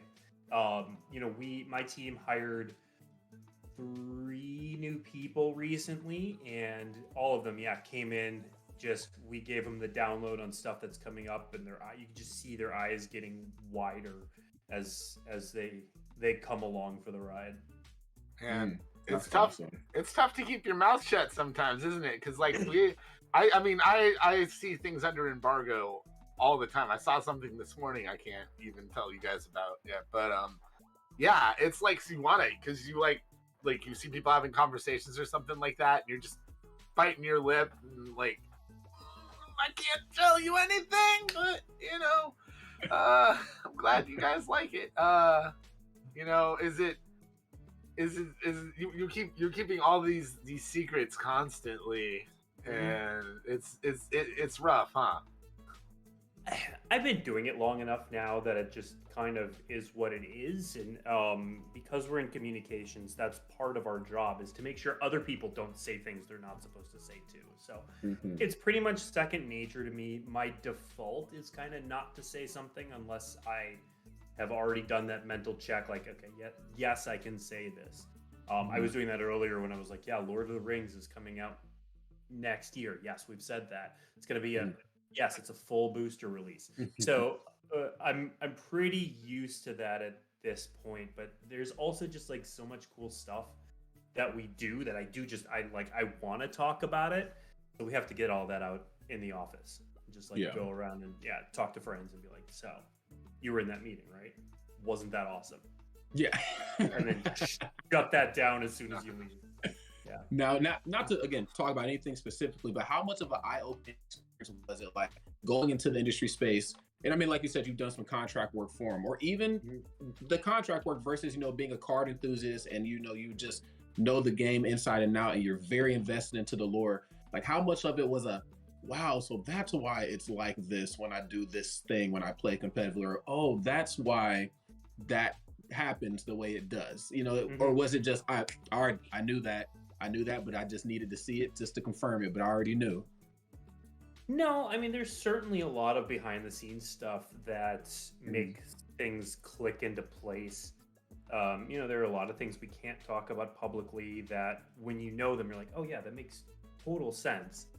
But then, we have to give the public some portion of it, or,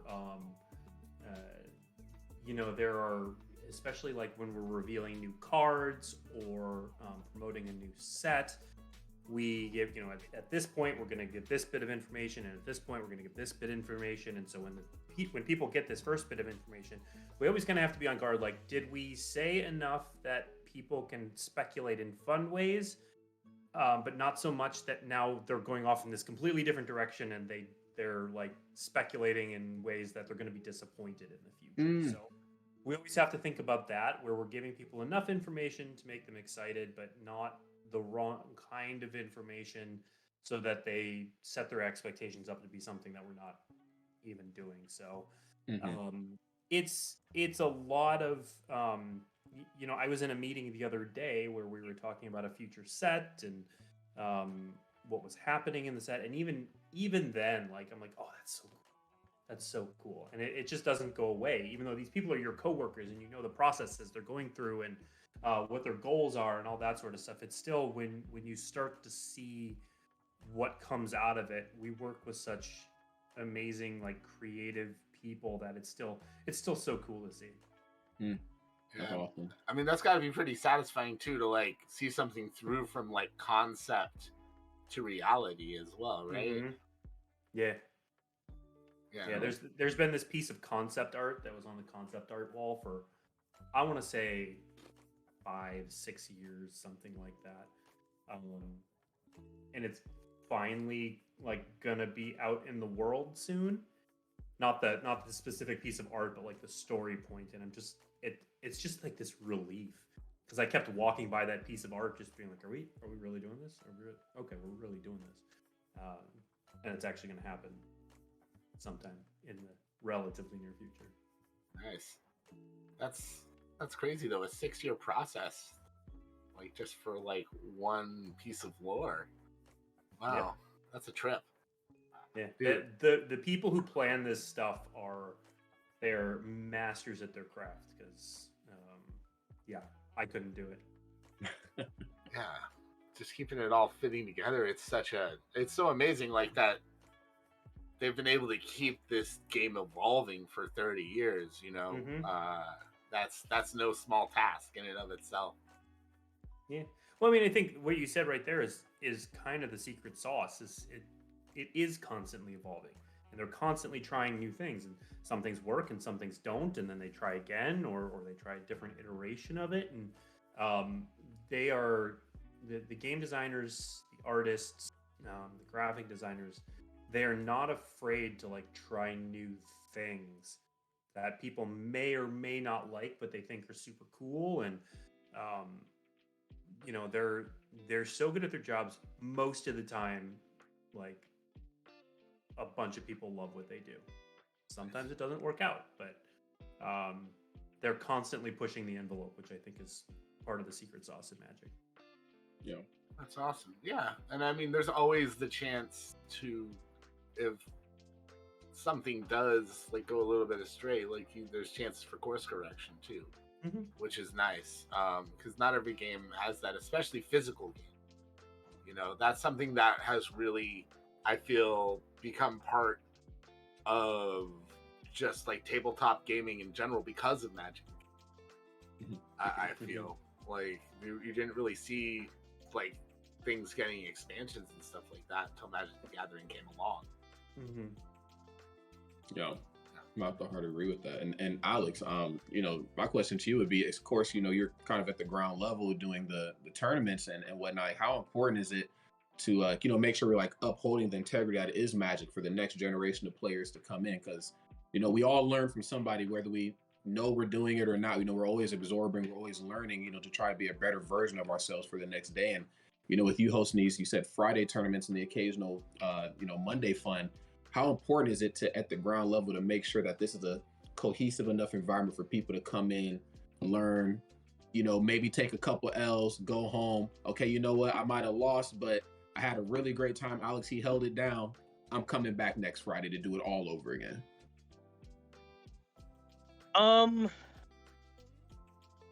So sorry. Oh, what was the question again? No, I was just saying, like, how important is that for you, especially because I know you probably get a lot of professionals that come in there, at least with the way Greg kind of explained it, the guys who can just boom, look at a deck and they just know exactly what's going on before the party even gets started. But I'd imagine you get beginners who come in and who want to get heavily invested, who they might show up and get beat down, but they're like, I had such a great time. I'm coming back again. I need more of this. Yeah, it's very important to obviously it's important to make the game fun. Right. That's what a game is. But like a lot of people that are like playing it are already playing it for a reason, if that makes sense. Like professional or competitive players play it because it's competitive and they are playing a game regardless. Like they're going to be there. But like keeping those other people that they beat down, or like retaining those people that come back every week, that's very important, because like if they don't show up, like the game is gonna get worse. Like everyone likes to talk about the competitive players, like the big tournaments, but it's a very small fraction of like people who actually play the game. That's right. And so like keeping that solid base level is, I mean, again, like every game is important, but Magic is just like, it's also kind of like the big dog, so everyone's looking to it to see that security, to see that like solid foundation, and they're just looking for weaknesses, and it's important to not show any. You got to be strong. Yeah, I hear you, because I just figured, again, if you're doing a consistent Friday tournament on average, yes, you're getting the same like guys who are coming in and like, okay, I already know what to expect. I've been working all week. We're gonna try something new. Here's where we're at. But then there's also new people or newer people who are still kind of getting their feet wet a little bit and are like, hey, okay, cool. I'm kind of okay at the game. I'm still learning. And the best way to learn is of course, to just throw yourself in and, see how it all shakes out. But yeah, I'd imagine there's a good influx of new people who come on a semi-regular basis. I mean, I know you got your consistent guys, but do you get a bunch of newer guys too? It kind of like fluctuates. So like there will be new people, but they won't like come every week kind of thing. So it'll be like kind of a rotation of new, like this guy will come and then he won't come for next 3 weeks and then he'll be back again. And then the guy before him will kind of like swap places. It's also kind of seasonal. Yeah. I mean, summer people move or not move, but like they go out, they do things, holidays, they're with their family. But yeah, I mean, there's still a good amount of people coming in and like, hey, how do I start? I got you, homie. I guess just for my last question to both of you too, what is the best way, because you mentioned that sometimes people like take a couple weeks off, and in that time off they're either doing things out in the real world, or maybe they're like practicing on their own. Like, do you guys think the best way to practice and to get better though is to play with other people, or for those people who do take a lot of time off and kind of just come back seasonally, if I take it home and I hammer it out, strategize, and then bring it back, do you think that that's the better way to learn, or like is it just the 1v1 trial by fire type of scenario? Playing. I think playing is probably best, but there's certainly a good amount of like going back and just jotting ideas in a notebook, or going through your deck and doing what's called gold fishing, where you just kind of play it and play through it without an opponent and see what works and what doesn't. And but certainly if you're in the stage where you're still learning and learning how to get better, the best way to do that is to play against people who are better than you and who are willing to be patient with you. Yeah, that's the key, right? Is to find a player that realizes you're new Because like immediately, like, when I went to Casey's store the first time I moved up here, I played against that kid, and I didn't want to play anymore. Like I was like, I haven't played in years, and he killed me in 2 turns. So I was like, that was fun, and I never got to do it again. Like it also depends on the person you meet.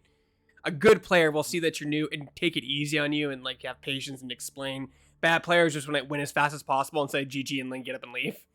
Man, well, guys, one thing that we like to do as part of retail therapy is we like to kind of share pieces from our collections, things like that.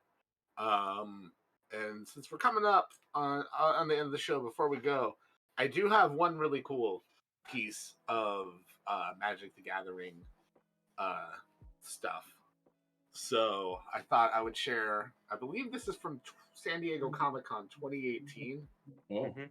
Yeah, the set of Planeswalkers of the Multiverse cards. I think these were an exclusive, right? Yeah. Yeah. 2018, yeah, I think so. Still got my packs of. I got some packs of Guilds of Ravnica in here. Wow. Early too, yeah. Okay. Here for a while. This comes with a art anthology as well, which is really nice. What did you do to have to get these? Did you like stand in a big line? I killed so many people. Men, women, children, anyone who got in my way. Understandable. No, I believe I got these actually from a press event at like the Oculus Connect, actually, because I was checking out Magic the Gathering Arena there, and hanging out. They had like a pancake luncheon or breakfast, and gave us some cards as well. Very, very spiky. So yeah, I'm taking the cards out here to show off. Where's the gloves? What? Where's the gloves? Where's the gloves? Uh-oh. You want me to? I have white gloves. They're packed up. I'm in the process of moving, as I mentioned before. But first of all, I love this little box that they come in here. That's badass. Yeah, I don't think I'm actually going to take them out anyway, so I probably don't need the gloves. But yeah, we can bust these out. Look at that. Just opens up. These are probably going to be really hard to see because they're very dark, metallic, reflective pieces. Yeah, those are the black matte ones. Yeah. Oh man, it's and my camera has very blur cool, on. but yeah, they're very cool, but they're very hard to see on camera. Yeah, they're a bit hard to see, but yeah, these are super baller. I still have a lot of the cards from like the early days too, but as I mentioned, a lot of stuff is packed up right now. I just happened to have this out and about. Yeah, but this is like something special from my collection. Greg, do you have something to show off as well? I mean, everything's up. Everything. You're muted, by the way. Everything is upstairs. Like all my decks are like in boxes upstairs, buried in the corner of the stuff. Hopefully accumulating value, but like I have like a lot of like Glimpse of the Unthinkable is like a card that I really like that I have up there. That's I guess semi-rare now. I'm pretty sure it's illegal now in all things but Legacy. But the thing that I remember is going to Comic-Con since like 2005 or 4, and like seeing people lining up on the Hasbro booth to get the Magic the Gathering stuff, and then people lose. This is before you guys did the badge scanning stuff, Blake, because now you have like you scan a badge, you get that, and then you know you're in the system. You only get one. This is back in the day where like, depending on the person running the booth, you could buy 1 or 3, and like one guy wanted to buy 20 once. And I remember him screaming at the guy, being like, "I want 20. This is ridiculous. Oh, I'm a vendor. I should be able to get more than one." And I was like, Jesus. People love their Magic stuff, and the stuff at Comic-Con is super rare. And I remember, I think I got some, because when I go there, I ask friends if they need me to pick up anything. And Casey, I think, asked me to pick up some Planeswalker set that they had like 2017 or 16 or something. Some kind of limited edition Planeswalker set. Yeah. Alex's boss. The owner of the store. Excuse me. But like, you gotta wait in the line to get in another line. Yeah. To then have the privilege of coming the next day to get in line. Yeah. Look, that's Comic-Con, man. Yeah. That's Comic-Con is like 20% fandom, like 80% standing in lines for stuff. Like that's what you do. That's why you're there. Like it's the same reason people go to Disneyland, I believe. Oh yeah. I do Line remember simulator. one year though, I got like super lucky, or it was like super full with the Hasbro line, and then we went back like we'll check it one more time. It was dead, like no one's there. Like you guys close? Like no, we're open. Just most of the things are gone. Like what things? Oh, like the Transformers stuff. Like okay, you got the magic cards? Like oh yeah, we got tons. Get me in. I'll take 50. Dancing around, doing a little song and dance, throwing confetti everywhere. Oh man, yeah. That's the other thing, and I mean, I think that's a very okay. So the thrill of the hunt, the chase, is a very common theme here on Retail Therapy, because I think that it's something that's just kind of universal about like whether like it's a card game like Magic the Gathering where you're trying to build that perfect deck, or there's cards that you want for your collection because you like the art, or you're just chasing after those hard to find cards. Like when you get that stuff, you get that instant gratification of it. It's like you won something or achieved something. You know what I mean? Finding the card in a booster pack for $5 is more gratifying and exciting than buying the card for $300. That's basically what it is. Yeah. I think what it is. Yeah, I mean, yeah, not spending money, especially hundreds of dollars, always feels good. So, but I think it's more than just getting a deal, though, right? It's like it's finding buried treasure. You know, it's that knowing that anything can be in that pack. You know, and like having you know, a lot of my collecting is very like I'll set goalposts, right? So like recently, like for a long time rather, one of my goalposts for my retro video game collection was getting a Virtual Boy, and I finally got that Virtual Boy, and then you're kind of like, well, now what do I do? Like, what's the next thing for me? And like that next goalpost is like I'm trying to collect all the superhero games. So, you know, I think that there's, as much as Magic is a game, like there's still the collector aspect of it as well that, you know, you just love. And like, you know, Greg, even like you're talking about how proud you are of all your decks and you still have that collection. You know, there's just something universal about that when it comes to Retail Therapy. He said it. He gets a nickel every time he says it. Do I? I don't know. You own the rights to Retail Therapy. He said the thing. We're done. All He right. said the right. thing. We could leave the theater. Everyone else. All right. That was I have the titular line of this show, I guess. Man. Yeah, Blake, do you have, and again, not talking about resale value or anything like that, but do you have like a crazy hunt story before you got in, or even since you've been in, where you're like, I can't believe I got it. It just took me 30 years to get it, you know? I mean, my current hunt is getting a set of Power 9. So the Power 9 are 9 cards from Alpha that are super powerful. The 5 Moxen, Black Lotus, Ancestral Recall, Time Walk, and Time Twister. I am at 4 of 5. So I have those. So there's my 4 right now. Okay.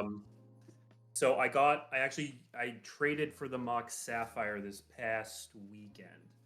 So I just got that one. I play a format called Canadian Highlander where these cards are legal. And so Ancestral Recall goes in a number of my decks. But yeah, my current hunt is finishing out my Power 9. So I'm at 4 of 9. It'll take me a while. I'm not in a hurry. You've got the Black Lotus shirt on there, right? This is actually, so this is from our 25th anniversary. I've been wearing this around a lot because we're hitting our 30th anniversary and we're celebrating it. And we haven't gotten 30th anniversary shirts yet. So I'm wearing my 25th anniversary shirt from 5-ish years ago. Yeah. Well, maybe it'll bring you luck in getting the Black Lotus for your own collection. I mean, that's kind of like the holy grail of Magic the Gathering cards, basically, right?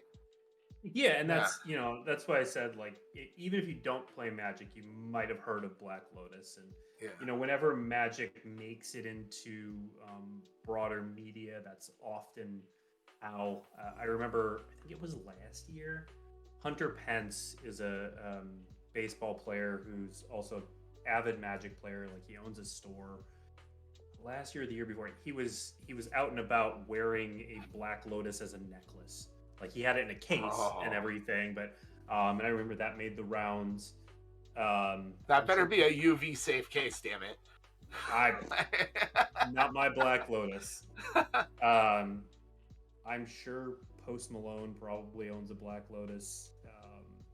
So it's Black Lotus is definitely that sort of ascendant Magic card that even if you don't play Magic, you've heard of it before. Yeah. So wait, Post Malone is into Magic the Gathering? Huge Magic fan, loves it. Yeah. Wow. I had no idea. Maybe that'll be my way in. I'll be like, no, and he's legit. Like he's good. He mostly plays Commander. He's pretty good at the game. He's really into it. Yeah, good guy. All right, Post Malone, if you're watching, challenge. If I can beat you at a game, collab.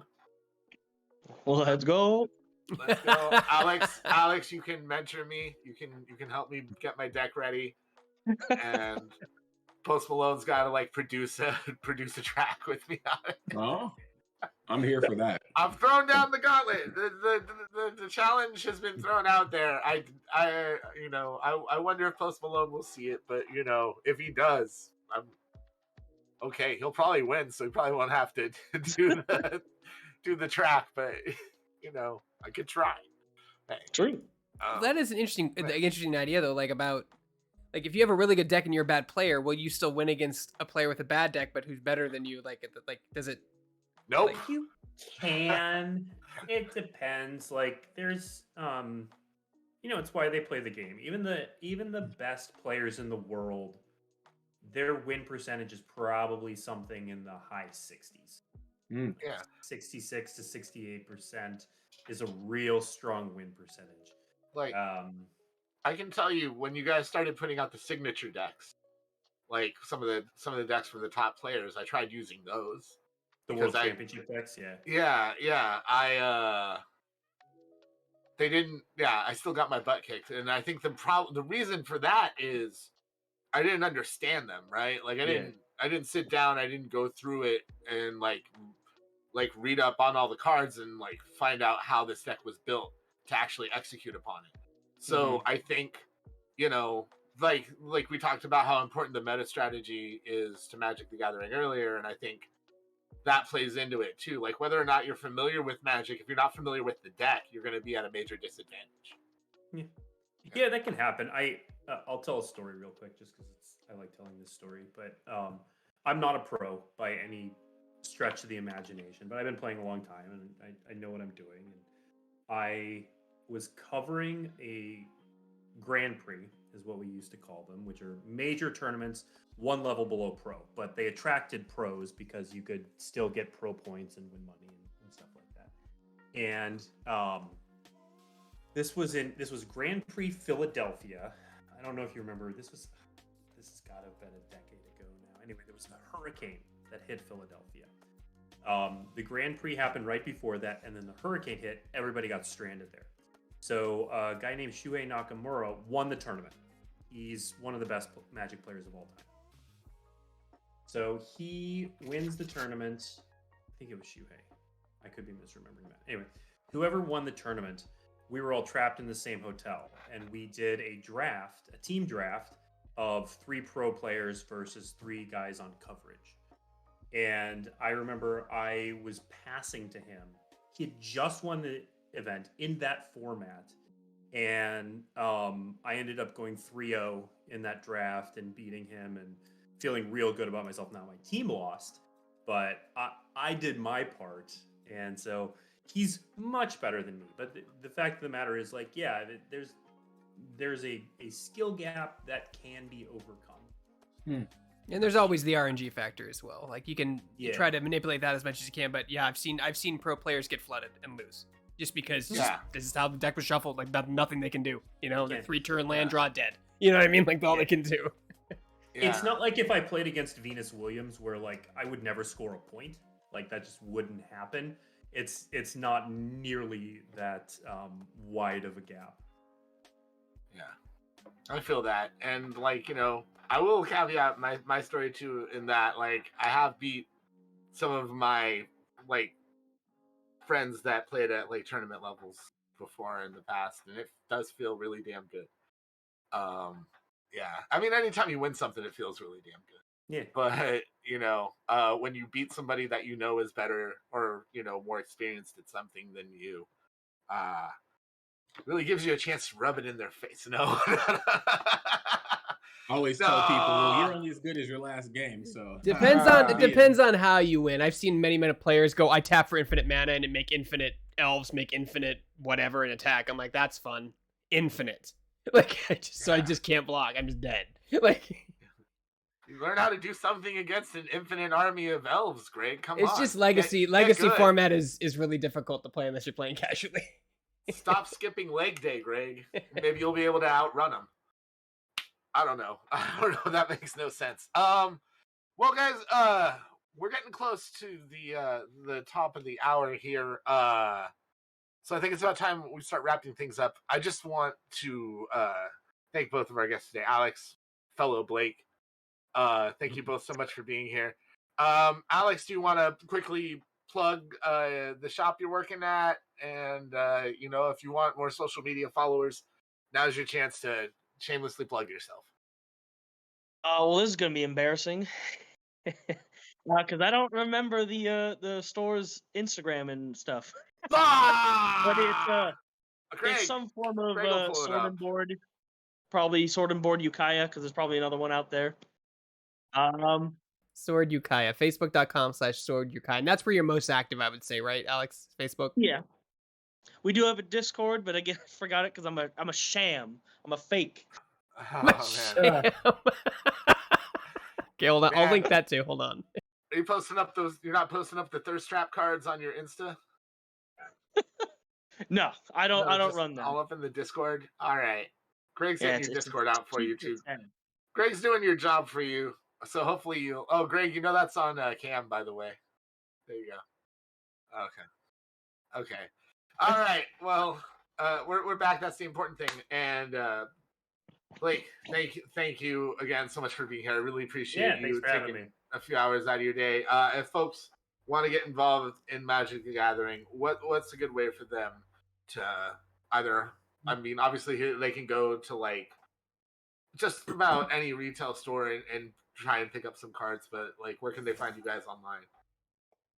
Yeah, so the kind of center point for information about Magic is magic.wizards.com, dailymtg.com, which redirects to part of that website, will take you to kind of our news portal where you can learn about stuff that's going on.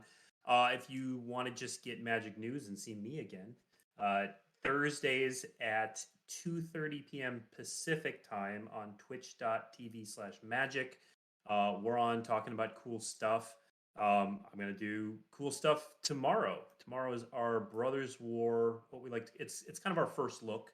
So we're going to show off some preview cards from the next set, Brothers War. We're going to do that tomorrow. And then we've got another show coming up next week on Tuesday that's going to be huge. I've been talking about the 30th anniversary a lot, and that one we're talking about a lot of 30th anniversary related stuff next Tuesday. And if you want to learn how to play, the best way to do it, learn with a friend, hands down. But a close second is just downloading Magic the Gathering Arena and going through the tutorial there. So if you're interested and intrigued, I would say either head down to your local game store or boot up Arena. All right.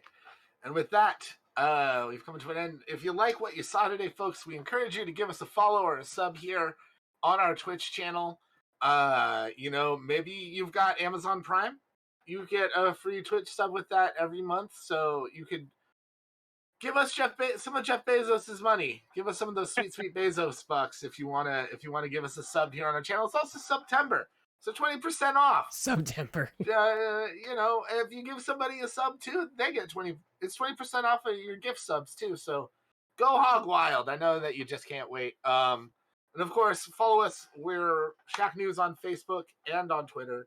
And we're Shack News Media on Instagram if you want to check out all those thirst trap pics of Greg that we post up there before we go live. No, and Greg is also always busy, always in the video mines, putting new content up on our YouTube channels. Greg, what are the YouTube channels called, Gregums? So for all game interviews for developers and previews, you can go to Gamer Hub Videos, youtube.com/gamervideos for everything. Original content, reviews, previews, features, just regular gameplay videos, nothing special, just gameplay videos. You want to see how a game looks before you decide to buy it, you can go to shacknewsgames.com. It's YouTube. There's YouTube. no .com. Yeah, right. youtube.com/shacknewsgames. There we go. Nice. And of course, shacknews.com. It's the reason for the season. It's why we're all here, folks. Video game news, tech news, whatever the hell we decide to talk about. You can find it all at shacknews.com. Go there, check it out, hang out with us. That's when you can find out our live stream schedule. You can find shells for all the shows, like today's show. We've got the Shack News Dump is back this Friday, Greg, our 100th episode. Very excited. It's our weekly news show. I co-host it with news editor TJ Denzer.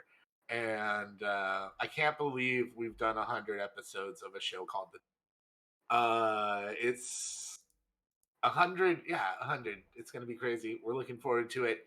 And hopefully we'll see you in, let's see, what, 87 more episodes of Retail Therapy for episode 100 as well. That's only at 2 episodes a month. The time will just fly by. And with that, Greg, do we got a Shack Pets trailer to take us out with? Yes, I do. All right, and stick around, check out the Shack Pets trailer. Download it today for free on your iOS or Android mobile devices. Put your cute pet pics on there. Fight for cute pet pic supremacy. Get yourself Shack Pets. Hit that trailer, Grigums. We'll see you next time on Retail Therapy. All right. And we're clear. Wow, guys, thank you both so much for being here. We really appreciate you both taking the time to chat with us. I hope. Well, no, Greg's, my audio's still on, and we're just